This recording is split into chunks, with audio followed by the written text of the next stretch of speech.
Hypersonic तकनीक में भारत की लंबी छलांग। भारत स्वदेशी तकनीक पर तैयार किया ब्रह्मास्त्र। दोस्तों, भारत और चीन के बीच पिछले काफी वक्त से सीमा पर तनाव बना हुआ है। हाल ही में चीन ने पैंगोंग झील के दक्षिणी किनारे के कुछ भारतीय क्षेत्रों पर कब्जा करने का असफल प्रयास किया है। इसी बीच भारत ने हाइपरसोनिक मिसाइल तकनीक के क्षेत्र में बड़ी छलांग लगाई है। अमेरिका, रूस और चीन के बाद भारत चौथा ऐसा देश बन गया है जिसने खुद की हाइपरसोनिक टेक्नोलॉजी विकसित कर ली है और इसका सफलतापूर्वक परीक्षण भी कर लिया है। डीआरडीओ ने सफलतापूर्वक HSTDV का फ्लाइट टेस्ट किया है। HSTDV का मतलब है हाइपरसोनिक टेक्नोलॉजी डेमोन्स्ट्रेटर व्हीकल। ये एक ऐसी तकनीक है जिसका इस्तेमाल हाइपरसोनिक और क्रूज मिसाइलों के लॉन्च में किया जा सकता है। बड़ी बात यह है कि इस हाईटेक एयरक्राफ्ट को देश में ही विकसित किया गया है। HSTDV के सफल परीक्षण देश के आत्मनिर्भर पराक्रम का नया प्रमाण है। रक्षा क्षेत्र में देश की आत्मनिर्भरता की दिशा में ये एक बड़ा कदम है। डीआरडीओ ने अपने इस मिशन को ऐतिहासिक करार दिया है। डीआरडीओ ने ट्वीट कर कहा है कि इस मिशन के साथ ही ये साबित हो गया है कि डीआरडीओ बेहद पेचीदा तकनीक के क्षेत्र में उम्दा प्रदर्शन कर सकता है। साफ शब्दों में कहें तो भारत के पास अब हाइपरसोनिक मिसाइल डेवलप करने की क्षमता हो गई है।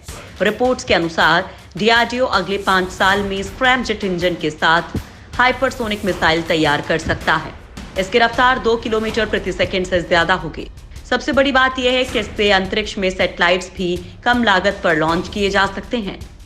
HSTDV की सफलता से भारत को अगली जनरेशन की हाइपरसोनिक मिसाइल ब्रह्मोस 2 तैयार करने में मदद मिलेगी। फिलहाल उसे डीआरडीओ और रूस की एजेंसी मिलकर डेवलप कर रही हैं। रक्षा मंत्री राजनाथ सिंह ने डीआरडीओ को इस कामयाबी पर बधाई दी है। रक्षा मंत्री राजनाथ ने ट्वीट कर कहा कि डीआरडीओ ने आज स्वदेशी रूप से विकसित स्क्रैमजेट प्रोपल्शन सिस्टम का उपयोग कर हाइपरसोनिक टेक्नोलॉजी डेमोन्स्ट्रेटर व्हीकल का सफलतापूर्वक परीक्षण किया है। यह औद्योगिक जगत के साथ अगली पीढ़ी के हाइपरसोनिक वाहनों के निर्माण का रास्ता खोलने वाला है। भारत के लिए अहम है हाइपरसोनिक तकनीक। डीआरडीओ चीफ सतीश रेड्डी और उनकी हाइपरसोनिक मिसाइल टीम की अगुवाई में इस परीक्षण को अंजाम दिया गया है। HSTDV ने सभी पैरामीटर्स पर सफलता हासिल की है, जिनमें दहन कक्ष दबाव, हवा का सेवन और नियंत्रण शामिल है। अग्नि मिसाइल बूस्टर हाइपरसोनिक व्हीकल को 30 किलोमीटर ऊंचाई तक ले गया, जिसके बाद दोनों अलग हो गए। इसके बाद व्हीकल का एयर इनटेक खुल गया। इससे स्क्रैमजेट इंजन चालू हो गया। ज्वलन 20 सेकंड तक चला और व्हीकल ने 6 मैक की रफ्तार को हासिल कर लिया। डीआरडीओ अधिकारियों की माने तो व्हीकल ने पूर्व निर्धारित सभी मानकों को सफलतापूर्वक हासिल किया। इसमें 2500 डिग्री सेल्सियस से अधिक का दहन तापमान और एयर स्पीड शामिल है। ये स्क्रैमजेट एयरक्राफ्ट अपने साथ लॉन्ग रेंज और हाइपरसोनिक क्रूज मिसाइलें ले जा सकता है। आवाज से 6 गुना ज्यादा तेज रफ्तार का मतलब ये कि दुनिया के किसी भी कोने को घंटे भर के भीतर निशाना बनाया जा सकता है। आम मिसाइलें बैलिस्टिक ट्रैजेक्टरी फॉलो करती हैं, मतलब उसके रास्ते को आसानी से ट्रैक किया जा सकता है। इससे दुश्मन को तैयारी और काउंटर अटैक का मौका मिल जाता है, जबकि हाइपरसोनिक वेपन सिस्टम कोई तयशुदा रास्ते पर नहीं चलता। दुश्मन को कभी अंदाजा नहीं लगेगा कि उसका रास्ता क्या है। इसकी स्पीड इतनी तेज है कि टारगेट को पता भी नहीं चलेगा, यानी एयर डिफेंस सिस्टम इसके आगे पानी भरेंगे। चीन के इरादों को चकनाचूर करेगा भारत।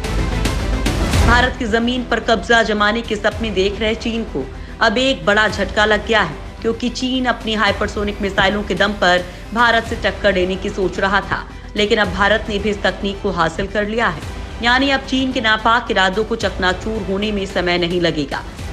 हाइपरसोनिक मिसाइल वो मिसाइलें होती हैं जो आवाज की रफ्तार से 5 गुना ज्यादा तेज चलती हैं।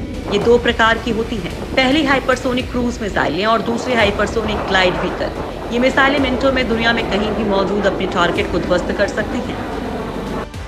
फिलहाल तो ऐसा कोई तरीका नहीं है जिससे इन मिसाइल्स को इंटरसेप्ट किया जा सके।